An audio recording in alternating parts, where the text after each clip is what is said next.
नमस्कार दोस्तों, मैं सुनील दिव्य कीर्ति और आपका स्वागत करता हूं जीके वाले बाबा में।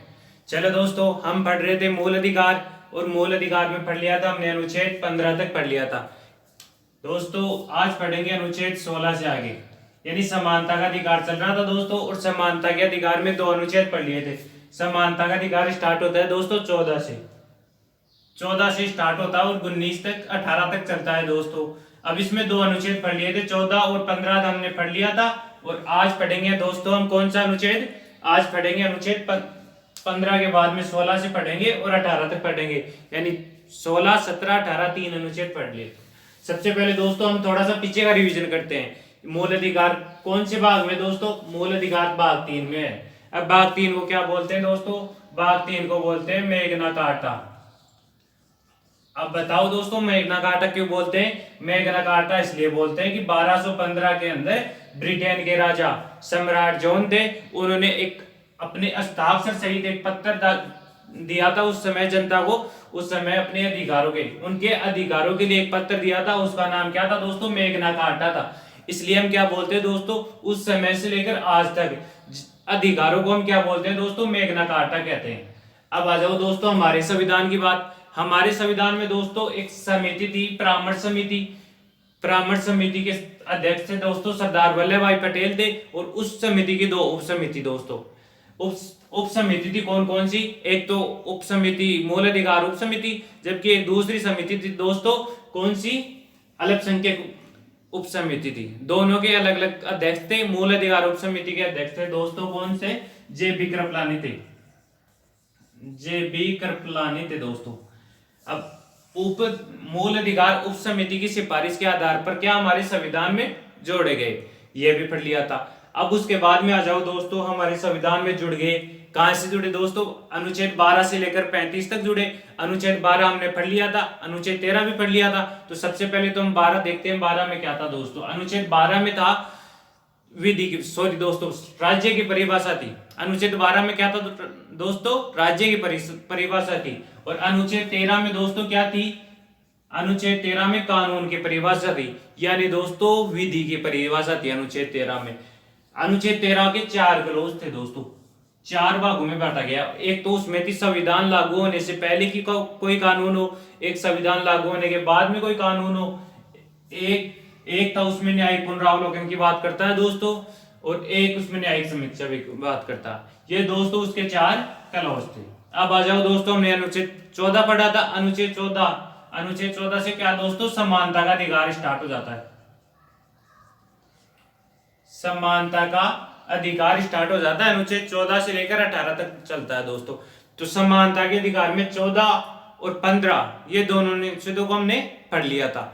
14 में क्या पढ़ा था दोस्तों, हमने विधि के सम्मत समानता और विधि के समान संरक्षण, ये दो बातें पढ़ी थी। किसमें दोस्तों, अनुच्छेद 14 में दो बातें पढ़ी थी, विधि के सम्मत समानता और विधि के समान संरक्षण की बात की थी। विधि के सम्मत समानता ब्रिटेन से लिया गया है, जबकि विधि का समान संरक्षण अमेरिका से लिया गया है, ये पढ़ लिया था दोस्तों। विधि का समान संरक्षण सकारात्मक अर्थ में है, जबकि विधि के सम्मत समानता ये नकारात्मक अर्थ में थी, यह भी पढ़ लिया था। अब आ जाओ दोस्तों अनुच्छेद 15 में।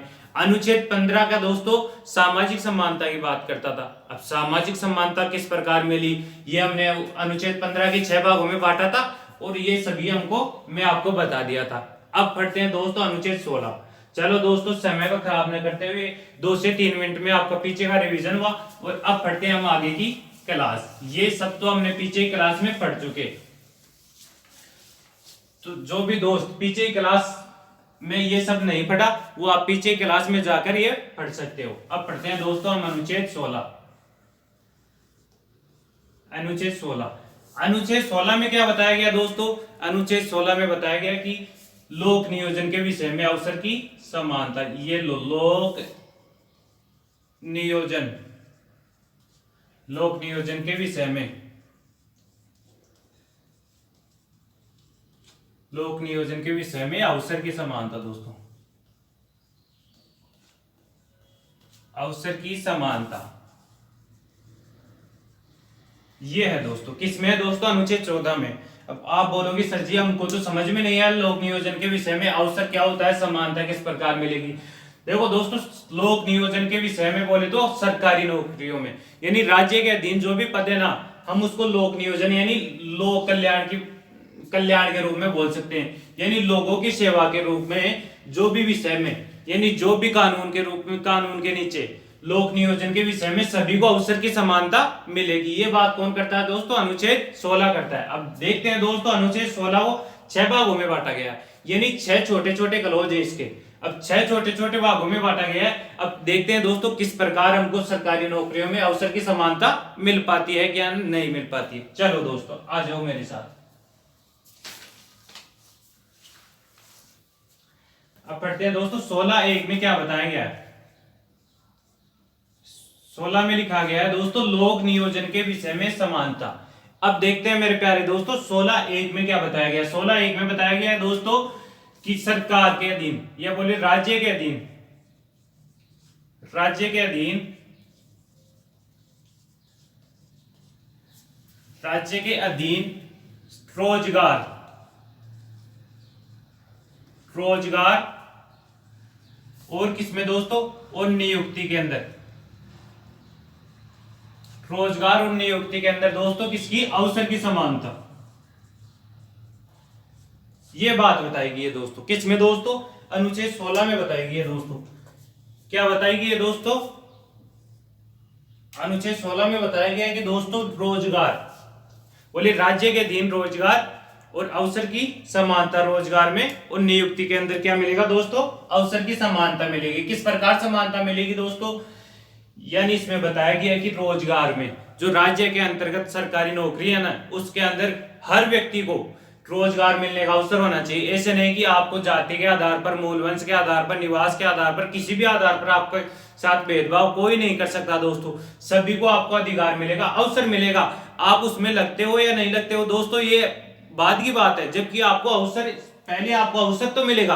अब सर जी अवसर कब मिलता है दोस्तों? जो हम फॉर्म भरने का अधिकार है ना, वो ही हमारा अवसर है। वही क्या दोस्तों? अवसर है। हमको जो फॉर्म भरने का अधिकार मिलता है ना 500 रुपए में, उसमें क्या हम उसको क्या बोल सकते हैं कि रोजगार नियुक्ति के अंदर क्या मिलता है दोस्तों? हमको अवसर की समानता मिल रही है। ये बात बताएगी ये दोस्तों किसमें? अनुच्छेद 16 में ये बात बताएगी, 16(1) में। अब पढ़ते हैं दोस्तों 16(2) में क्या बताया गया है। 1 मिनट रुक जाओ दोस्तों, मैं मार्कर में साइड डाल दूं।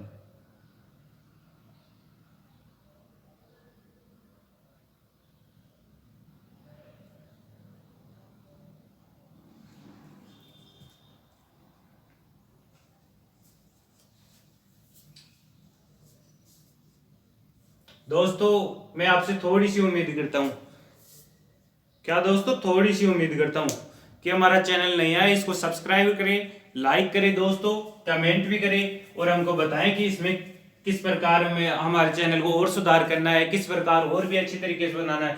रही बात दोस्तों इसमें बोल की कमी, किसकी दोस्तों? ये व्हाइट बोर्ड है ना, इसकी प्रॉब्लम दोस्तों आपके सपोर्ट से दूर हो सकती है। चैनल नहीं है दोस्तों, आप सपोर्ट करोगे तो ये बाद में बोर्ड भी अच्छा आ जाएगा दोस्तों। तो आप लाइक करें, सब्सक्राइब करें और कमेंट करें दोस्तों। अब पढ़ते हैं दोस्तों अनुच्छेद 16(2) पढ़ते हैं। 16(2) में क्या बात कही गई है दोस्तों?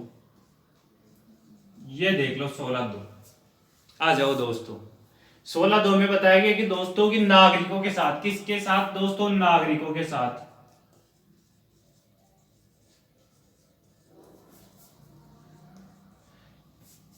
भारत के किसी भी नागरिक के साथ, किसके साथ दोस्तों? भारत के किसी भी नागरिक के साथ जाति, धर्म, मूलवंश, जन्म स्थान, उद्भव, निवास के आधार पर कोई भेदभाव नहीं करेगा। ये बात कौन करता है दोस्तों? ये बात 16(2) करता है। यानी इसमें दोस्तों 7 आधार बताएंगे। कितने आधार बताएंगे दोस्तों? 7 आधार बताएंगे। अब 7 आधार में देखो यहाँ पे कौन कौन से 7 आधार बताए गए हैं। सबसे पहले तो जाति, धर्म, लिंग, जन्म स्थान, मूल वंश। कौन से दोस्तों? जाति, धर्म, लिंग, जन्म स्थान, मूल वंश और उद्भव।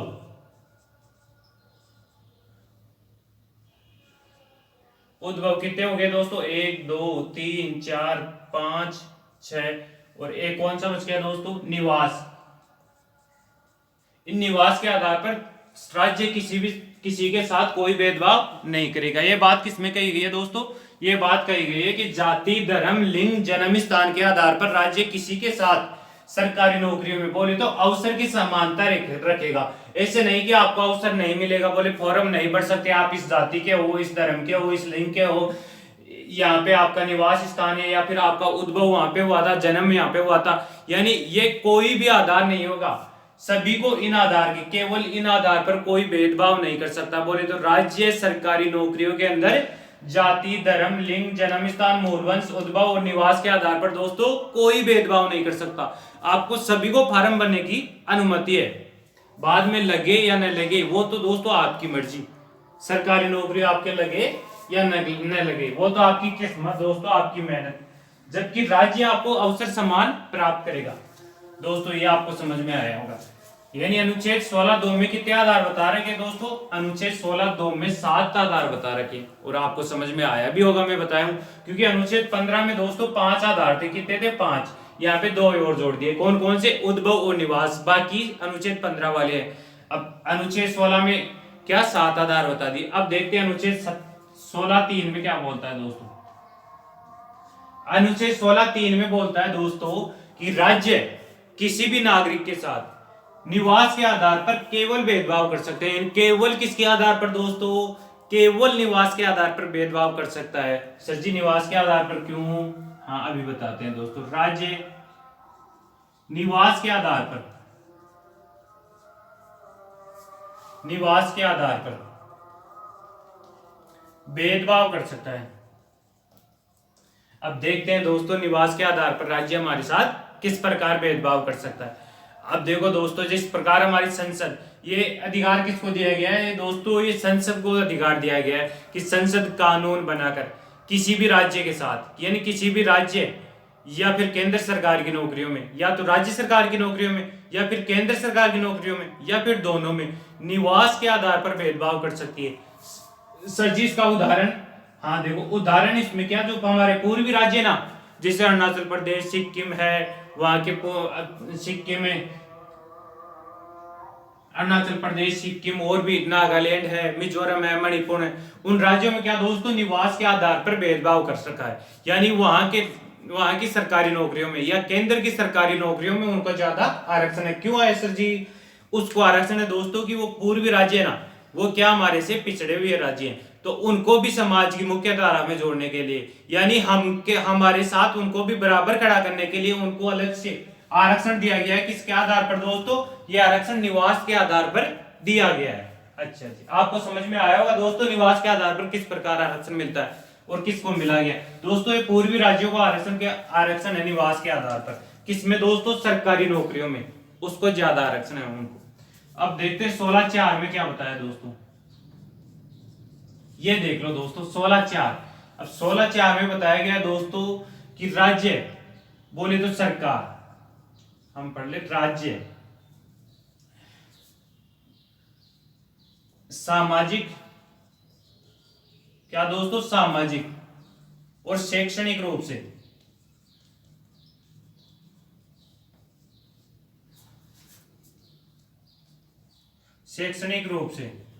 क्या बताया दोस्तों? इसमें 16(4) में आरक्षण है जो हमको प्राप्त है ना, आरक्षण वो किस आधार पर प्राप्त है दोस्तों? ओबीसी को, अन्य पिछड़ा जाति को प्राप्त है ना, ओबीसी को प्राप्त है, या फिर अनुसूचित जाति को या अनुसूचित जनजाति को, वो किस आधार पर है दोस्तों? आरक्षण सरकारी नौकरियों में वो 16(4) के आधार पर है। इसमें क्या बताया गया दोस्तों? इसमें बताया गया कि राज्य, क्या बोले? राज्य शैक्षणिक, सामाजिक और शैक्षणिक रूप से, यानी समाज में जो पिछड़े हुए है ना, हमारे समाज में कम पढ़े लिखे हुए हैं, उनको तो शैक्षणिक आधार पर मान लिया जाए, या फिर जो समाज से पिछड़े हुए हैं उनको क्या सामाजिक आधार पर उनको आरक्षण दे दिया। ये बात कौन करता है दोस्तों? ये 16(4) करता है कि राज्य सामाजिक और शैक्षणिक रूप से पिछड़े हुए लोगों को आरक्षण देगा। किसमें देगा दोस्तों? सरकारी नौकरियों में, अवसर और रोजगार में उनको ज्यादा महत्व दिया जाएगा। ये बात कौन करता है दोस्तों? ये बात आपका 16(4) करता है दोस्तों। अब करते हैं दोस्तों 16(5). दोस्तों 16(5) में क्या बोलता है? जैसे मैं आपको एक एग्जांपल दूं, बोले तो मंदिर, अब बोले तो मंदिर ये हिंदू धर्म से संबंधित है, और बोले तो मस्जिद मुस्लिम धर्म से संबंधित है, कोई गुरुद्वारा वो सिख धर्म से संबंधित है। तो 16(5) में क्या बताया गया दोस्तों कि 16(5) में बताया गया कि किसी भी धार्मिक संस्था, कोई भी धार्मिक संस्था है, चाहे वो सरकारी हो यानी कि राज्य के अंतर्गत हो, उसमें अगर किसी व्यक्ति की नियुक्ति की जानी है यानी उसमें कोई पोस्ट खाली है और उस धार्मिक संस्था में मान लो कि मुस्लिम धर्म की है, तो उसमें मुस्लिम धर्म के व्यक्ति को नियुक्ति कर सकते हैं। इस आधार पर, किस आधार पर दोस्तों, यानी उस संबंधित धर्म से संबंधित व्यक्ति की नियुक्ति कर सकते हैं। ये बात कौन करता है? 16(5) करता है कि किसी भी सामाजिक, कि बोले किसी भी सामुदायिक धार्मिक संस्था में, किसमें दोस्तों? धार्मिक संस्था में। इसमें बताया गया कि किसी भी सामुदायिक धार्मिक संस्था के अंदर उस विशेष धर्म के लोगों को नियुक्त कर सकता है। ये सामाजिक समानता होगी। ऐसे नहीं कि आप तो ये बोले हिंदू धर्म की संस्था थी तो आप तो हिंदू धर्म के लोगों को ही नियुक्त कर लिया। हाँ, ऐसे हो सकता है। अगर मुस्लिम धर्म की कोई संस्था होगी तो आप उसमें मुस्लिम व्यक्ति ही जा सकते हैं। ये क्या? ये 16(5) में बताई गई है। अब आ जाओ दोस्तों 16(6) और उम्मीद करता हूं दोस्तों 16(6) तो आपको पहले से आता होगा, क्योंकि ये सबसे आरक्षण का मुद्दा है 16(6) वाला, और ये सबसे करंट का मुद्दा है दोस्तों। तो आप तो इसमें करंट जीके में भी आप हटे होंगे दोस्तों। या क्या इसमें है सामान्य वर्ग को आरक्षण, जो अभी मोदी जी, क्या दोस्तों, मोदी जी सामान्य वर्ग को जो आरक्षण दिया है ना, वो दोस्तों किस आधार पर दिया है? 16(6) में ये बात कही गई है। अब 16(6) के दोस्तों 16(5) भी इसके साथ ही जोड़ा गया। इसमें बताया गया कि मोदी जी ने जो 10% आरक्षण दिया है, किस आधार पर आरक्षण दिया है दोस्तों? वो सामान्य वर्ग को आर्थिक रूप से आरक्षण दिया गया है। अब देखते हैं दोस्तों आर्थिक रूप से किस प्रकार आरक्षण दिया गया है। यानी जो ये तो करंट का मुद्दा है दोस्तों। अब इसको थोड़ा डिटेल में पढ़ लो आप।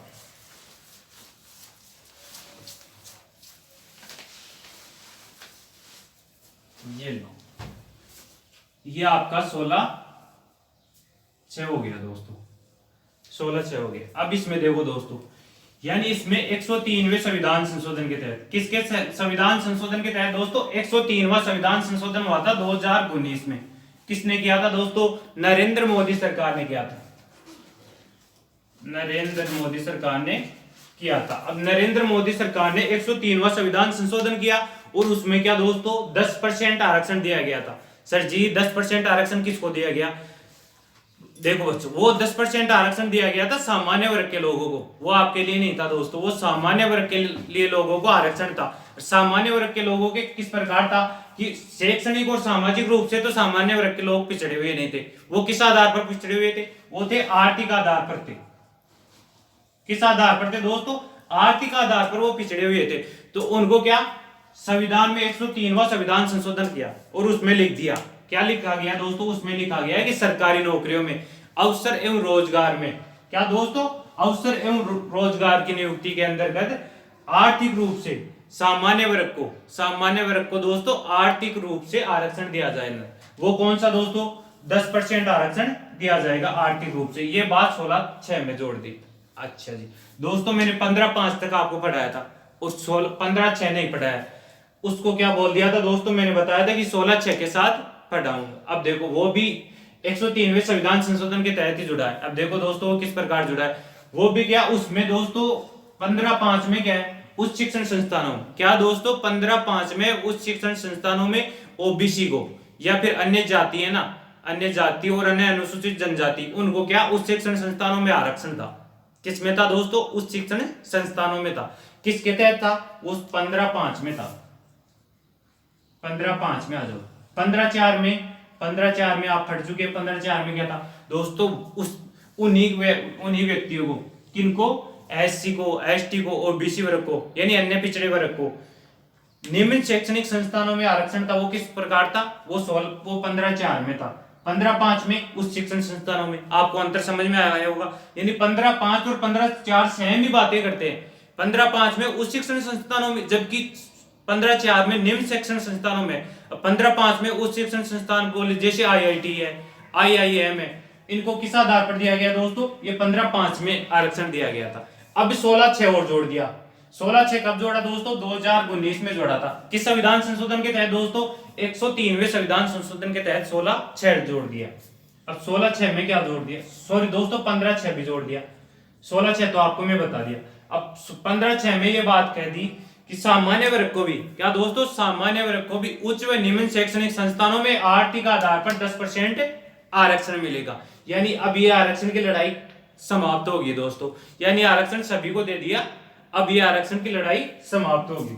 अब पढ़ते हैं दोस्तों, उम्मीद करता हूं कि आपको अनुच्छेद 16 अच्छे से समझ में आया होगा। दोस्तों समय तो ज्यादा लगा होगा, मैं मानता हूं दोस्तों, पर दोस्तों मैं आपको अच्छे से समझाने की कोशिश किया हूं और मैं उम्मीद भी करता हूं दोस्तों कि आपको समझ में भी अच्छे से आया होगा। दोस्तों सबसे बड़े अनुच्छेद थे 15 अनुच्छेद, अनुच्छेद 16, यही थे 2 अनुच्छेद समानता के अधिकार में बड़े। अब बच गए दोस्तों कौन से, एक तो 17 बच गया, एक 18 बच गया, ये समानता के अधिकार में 2 अनुच्छेद और बच गए, ये दोनों 2-2 मिनट के, यानी छोटे छोटे अनुच्छेद है। अब पढ़ लो दोस्तों, किसको पढ़ लो दोस्तों, अनुच्छेद 17 में क्या बात करता है, अनुच्छेद 17 बात करता है दोस्तों, अनुच्छेद 17 करता है कि अस्पष्टता का अंत, अस्पष्टता का अंत। अनुच्छेद 17 के तहत ये बताया गया कि जाति हमारे क्या, जब संविधान लागू नहीं हुआ था ना दोस्तों, कब की बात है, जब हम गुलाम थे, उस समय क्या, जो निम्न जाति के लोग होते ना, उसको हम अस्पृश्यता के आधार पर ऊंच नीच का फायदा उठाते थे। यानी हम उनके पास बैठते नहीं थे, वो हमारे पास बैठते नहीं थे, वो हम उनको निम्न जाति के लोग समझते थे।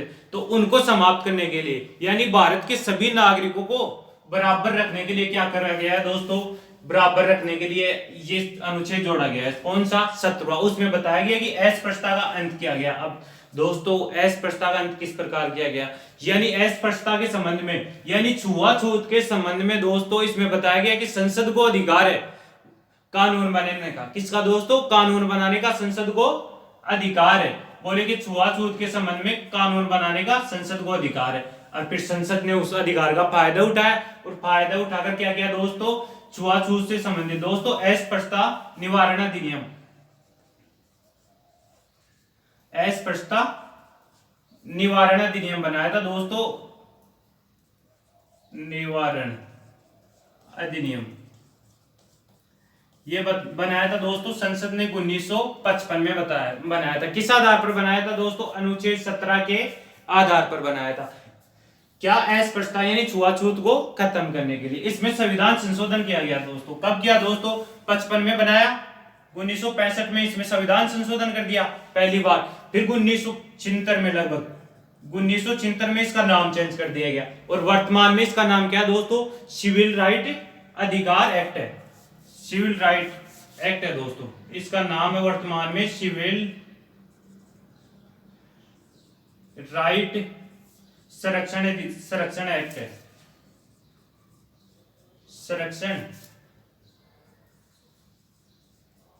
संरक्षण अधिनियम है 1976 से, यानी 1976 से इसका नाम कर दिया है दोस्तों सिविल राइट संरक्षण अधिनियम कर दिया है दोस्तों।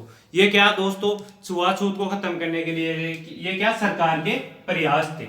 अच्छा दोस्तों, और मूल अधिकार नॉर्मल है, जबकि ये मूल अधिकार क्या है दोस्तों, निरपेक्ष मूल अधिकार है। सर जी निरपेक्ष क्या होता है, यानी जो और बाकी अनुच्छेद है ना, अगर उनका उल्लंघन हो जाए ना तो उसमें कोई नॉर्मल ज्यादा कोई मोटा प्रावधान नहीं होता है।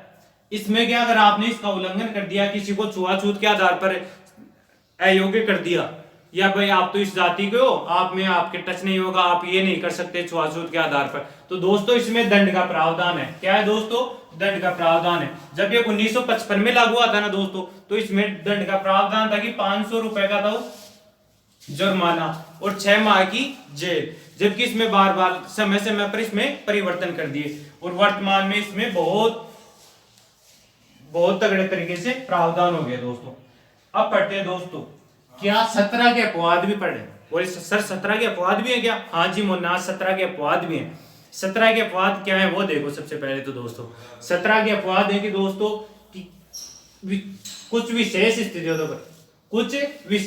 स्थितियों में 17 का उल्लंघन किया जा सकता है। यानी सर जी कुछ विशेष स्थितियों में हम छुआछूत कर सकते हैं, हाँ छुआछूत कर सकते हैं। अब देखो कौन कौन सी वो विशेष स्थिति हैं, जैसे मान लो किसी व्यक्ति के कोई चरमगा रोग है, हाँ आप उसको बोल सकते हैं कि मेरे टच मत तो दूर हो जाए, या फिर मैं आपसे दूर हो जाऊं, इसमें छुआछूत का आप कर सकते हो, किसी के चर्म रोग है या फिर किसी के फूड का रोग है, या फिर आप देख लो कोरोना महामारी है, तो हम इसमें सोशल डिस्टेंसिंग बनाकर रख सकते हैं। कोई व्यक्ति जाके ऐसे नहीं बोल सकता कोर्ट में कि इसने तो मेरे साथ छुआछूत की, मेरे को पास में नहीं बैठा है, मेरे को दूर से ही बोल दिया, या फिर मेरे को ये नहीं करने दिया। यानी ये अपवाद के रूप में आते हैं। क्या दोस्तों? अपवाद के रूप में, कि बोले सार्वजनिक सहायता के लिए या फिर कोई भी सार्वजनिक मुद्दा हो, यानी सभी के हित के मुद्दे के लिए हम छुआछूत कर सकते हैं। एस प्रस्ताव ये अपवाद में बताया गया। जैसे कोरोना जैसे में महामारी में हम कर रहे हैं ना छुआछूत, सोशल डिस्टेंसिंग अपना रहे हैं, ये खुद सरकार के प्रावधान है। ये है दोस्तों 17 के अपवाद है। अब पढ़ते हैं दोस्तों 18। और दोस्तों आज समानता का अधिकार खत्म होने की ओर है, और हम इसके बाद में पढ़ेंगे दोस्तों स्वतंत्रता का अधिकार।